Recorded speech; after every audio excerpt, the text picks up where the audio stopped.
नमस्कार। आज का टॉपिक है पूर्वी समस्या, ईस्टर्न क्वेश्चन।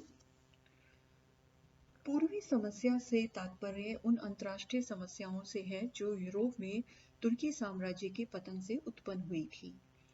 17वीं शताब्दी के अंत तक तुर्क साम्राज्य यानी ऑटोमन साम्राज्य बहुत अधिक विस्तृत एवं शक्तिशाली था। यह एशिया, यूरोप, अफ्रीका महाद्वीप तक फैला हुआ था। इसमें इराक, ईरान, अरब, बाल्कन क्षेत्र जिसमें Greece, Romania, Bulgaria, Bosnia, Serbia आते थे। इसके अलावा तुर्की साम्राज्य के अंतर्गत मिस्र, बोस्निया, हर्जेगोविना के क्षेत्र भी तुर्की साम्राज्य के अधीन हुआ करते थे। तो इस प्रकार तुर्की साम्राज्य बहुत अधिक विस्तृत एवं शक्तिशाली था। 18वीं शताब्दी के प्रारंभ से ही तुर्की साम्राज्य में निर्बलता के लक्षण प्रकट होने लगे थे। इस साम्राज्य के निवासी धर्म, भाषा और रक्त आदि में तुर्कों से बिल्कुल भिन्न थे। तुर्कों ने इन लोगों को अपने साम्राज्य में आत्मसात करने का कभी भी कोई प्रयास नहीं किया, उल्टा उनका शोषण ही करते रहे। ऐसी परिस्थितियों में 1815 के बाद तुर्क साम्राज्य की शक्ति में तेजी से क्षीण होती चली गई, क्योंकि साम्राज्य के अधीन कुछ देश स्वाधीन होने के लिए प्रयास करने लगे। ऐसी परिस्थितियों में तुर्क साम्राज्य का विघटन होना अवश्यंभावी हो गया। अतः समस्या यह थी कि तुर्क साम्राज्य के पतन के बाद उसका स्थान कौन ग्रहण करे। साम्राज्य के स्थान पर अनेक छोटे छोटे राज्य हों अथवा तुर्क साम्राज्य को विघटित होने से रोका जाए। इन्हीं समस्याओं को पूर्वी समस्या कहा जाता है। पूर्वी समस्या भिन्न भिन्न देशों में भिन्न भिन्न रूपों में प्रकट हुई थी। यूरोपीय देशों पूर्वी समस्या में अलग अलग रुचि रखते थे। सबसे पहले ऑस्ट्रिया ने तुर्की की पतनोन्मुख स्थिति से लाभ उठाना चाहा। बाद में यह समस्या रूस और तुर्की की प्रतिद्वंदिता के रूप में प्रकट हुई और इसके बाद इंग्लैंड, फ्रांस, ऑस्ट्रिया भी इस समस्या से जुड़ते चले गए और इस प्रकार यह एक अंतर्राष्ट्रीय समस्या बन गई।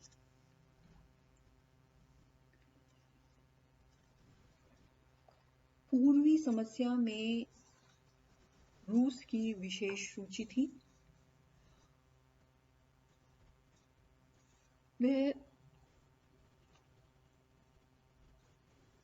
तुर्की साम्राज्य पर अपना प्रभुत्व स्थापित करना चाहता था। रूस की इस नीति का मुख्य कारण यह था कि एक तो उसके पास कोई समुद्री तट नहीं था जो व्यापार वाणिज्य के लिए 12 महीने खुला रहे।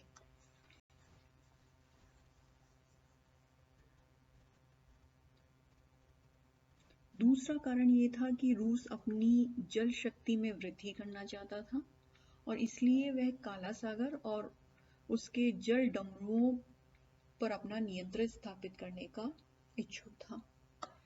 तीसरा कारण यह था कि रूस ग्रीक चर्च को मानने वाला था और इस चर्च के जो पवित्र स्थल थे वो तुर्की के अधिकार में थे। अतः वो ये चाह रहा था कि इन पवित्र स्थलों को अपने संरक्षण में वो लेना चाहता था। और एक कारण यह भी था कि बाल्कन प्रायद्वीप में स्लाव जाति के लोग बहुत अधिक थे और बाल्कन रूस का पड़ोसी क्षेत्र था, इसलिए धर्म, भाषा और जाति की एकरूपता के कारण दोनों के निवासी के बीच में सांस्कृतिक संबंध भी था। तो इन सब कारणों के कारण रूस तुर्की के निर्बल सुल्तानों से की निर्बलता का लाभ उठाकर अनेक सुविधाएं प्राप्त करना चाहता था और 18वीं शताब्दी के अंत तक रूस तुर्की सीमा की ओर निरंतर बढ़ता जा रहा था और तुर्की साम्राज्य को कमजोर बनाने में भी उसका योगदान था। पूर्वी समस्या में इंग्लैंड की भी रुचि थी और इसके पीछे उसके दो कारण थे। पहला कारण तो ये था कि इंग्लैंड को हमेशा ये डर बना रहता था कि तुर्क साम्राज्य पर कहीं रूस अपना प्रभुत्व स्थापित नहीं कर ले। अगर रूस ने ऐसा कर लिया तो उसके इंग्लैंड के जो एशियाई साम्राज्य है उसकी सुरक्षा को खतरा उत्पन्न हो सकता है। तो इस डर के कारण इंग्लैंड की नीति तुर्क साम्राज्य को बनाए रखने की थी। वह चाहता था कि तुर्की सुल्तान अपने साम्राज्य को यथावत बनाए रखे और रूस को आगे बढ़ने से रोके। और दूसरा कारण ये था जिसकी वजह से इंग्लैंड तुर्क साम्राज्य को बनाए रखना चाहता था, वह ये था कि इंग्लैंड अपने व्यापारिक हितों के कारण भी तुर्क साम्राज्य को बनाए रखना चाहता था, क्योंकि अगर तुर्क साम्राज्य पर किसी अन्य शक्ति का प्रभुत्व हो गया तो इससे इंग्लैंड के व्यापारिक हितों को हानि पहुंच सकती थी। पूर्वी समस्या में ऑस्ट्रिया की भी विशेष रुचि थी। इसके पीछे कारण ये था कि ऑस्ट्रिया चारों तरफ से भूमि से घिरा हुआ था और समुद्र तक पहुंचाने का जो मार्ग था उसे तुर्की में से होकर ही मिल सकता था और इससे उसे न केवल व्यापारिक लाभ होता तथा उसका साम्राज्य विस्तार भी आसानी से हो सकता था।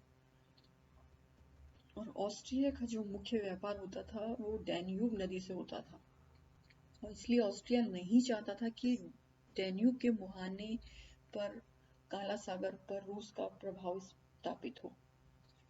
और इसके अतिरिक्त ऑस्ट्रिया की पूर्वी समस्या में रुचि का एक कारण ये भी था कि बाल्कन में सर्बिया के राष्ट्रीय आंदोलन को कुचलने में भी ऑस्ट्रिया अपना हित समझता था, क्योंकि यदि सर्बिया की जाति अपने आंदोलन में सफल हो जाती तो ऑस्ट्रिया में रहने वाली जो स्लाव जाति थी वह भी उससे प्रभावित होकर ऑस्ट्रिया के विरुद्ध विद्रोह कर सकती थी। और उस समय चूंकि रूस सर्ब स्लाव आंदोलन को गुप्त तरीके से प्रोत्साहित कर रहा था, अतः ऑस्ट्रिया की यह नीति रूस को इस क्षेत्र में आगे बढ़ने से रोकने की थी तथा सर्बिया के राष्ट्रीय आंदोलन को कुचलने की थी।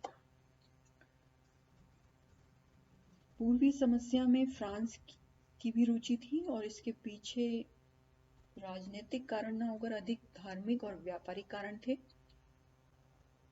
और तुर्की जो था फ्रांस का पुराना मित्र था और यहाँ पर उसको विशेष सुविधाएं, व्यापारिक सुविधाएं मिली भी थी। और इसके अतिरिक्त फ्रांस की धार्मिक रुचि यह थी कि बहुत पहले से ही तुर्क में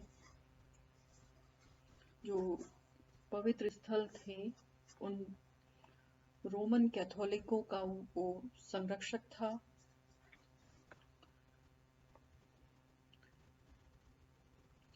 पूर्वी समस्या में जर्मनी की भी रुचि हुआ करती थी और इस तुर्क साम्राज्य के क्षेत्र में वो रेल लाइन बनाना चाहता था ताकि व्यापार वाणिज्य का विस्तार हो सके। तो इस प्रकार यूरोपीय महाशक्तियों के पारस्परिक स्वार्थों और तुर्की साम्राज्य की पतनोन्मुख स्थिति के कारण ही ये पूर्वी समस्या उत्पन्न हुई और जहाँ कुछ शक्तियां अपने स्वार्थों के लिए तुर्की साम्राज्य को यथावत बनाए रखना चाहती थी, वहीं कुछ यूरोपीय शक्तियां तुर्की साम्राज्य के विघटन में ही अपने आप को विघटन से अपने आप को मजबूत बनाना चाहती थी। तो इस समस्या एक तरीके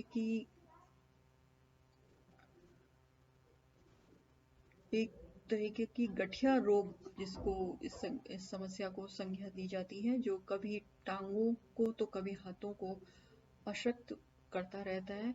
और जैसा कि जॉन मार्ले ने लिखा है कि परस्पर विरोधी जातियां, धर्मों एवं स्वार्थों से उत्पन्न जटिल, असाध्य एवं परिवर्तनशील समस्या को ही पूर्वी समस्या के नाम से जाना जाता है।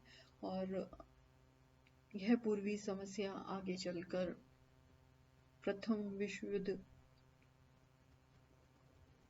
के लिए उत्तरदायी बनी। धन्यवाद।